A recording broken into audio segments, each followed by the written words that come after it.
From Washington, this is VOA News.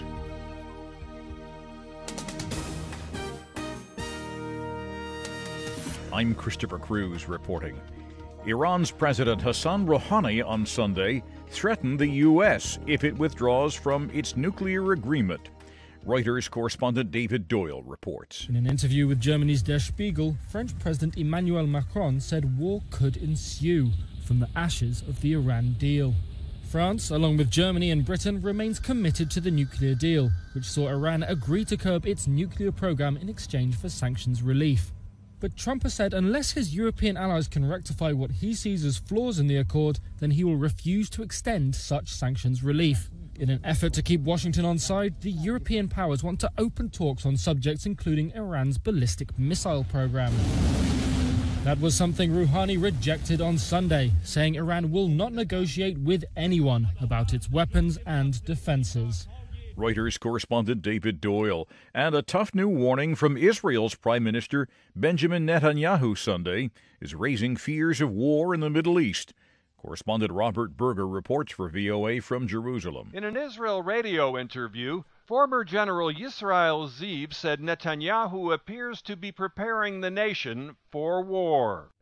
He said Israel may have to launch a preemptive strike against Iranian assets in Syria, prompting Iran and its ally Hezbollah in Lebanon to fire missiles into Israel. Netanyahu will visit Moscow on Wednesday to discuss the situation with Russian President Vladimir Putin, the main power broker in Syria. Robert Berger for VOA News, Jerusalem. This is VOA News. North Korea has warned the United States not to misread its overtures of peace as a sign of weakness. State media reported that a foreign ministry spokesman said on Sunday, the U.S. is deliberately provoking North Korea at the time when the situation on the Korean peninsula is moving towards peace and reconciliation. The official was referring to American claims that Trump's policy of maximum political pressure and sanctions are what drove the North to the negotiating table. He said Sunday that movement of American military assets in the region and talk of human rights violations have hurt the peace process.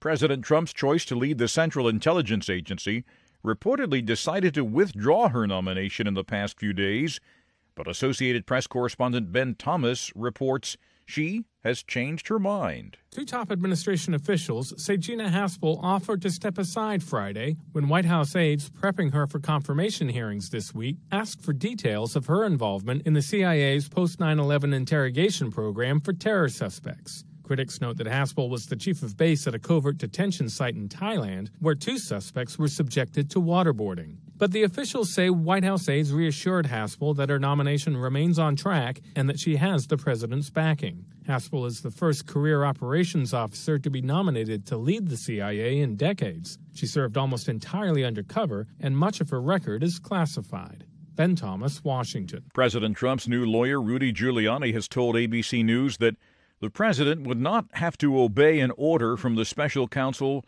investigating Russian interference in the 2016 election to answer questions. Giuliani also said on Sunday that Trump might use his constitutional right against self-incrimination if he is forced to testify. Trump has often said he would like to answer the special counsel's questions, but Giuliani voiced opposition to Trump doing so. Mr. Trump, who often exaggerates or tells outright falsehoods, testifying about his campaign's links to Russia and whether he obstructed justice by trying to thwart the investigation. Polls have closed across Lebanon 12 hours after voting began in the country's first national election in 9 years. Turnout was low throughout the day, even though President Michel Aoun appealed to voters in a televised address an hour before the polls closed to cast their ballots. He said, if you want change, you should exercise your right to vote. The message was also published on Twitter at the same time. You can find more on these and other late-breaking and developing stories from around the world around the clock at voanews.com and on the VOA News mobile app. I'm Christopher Cruz.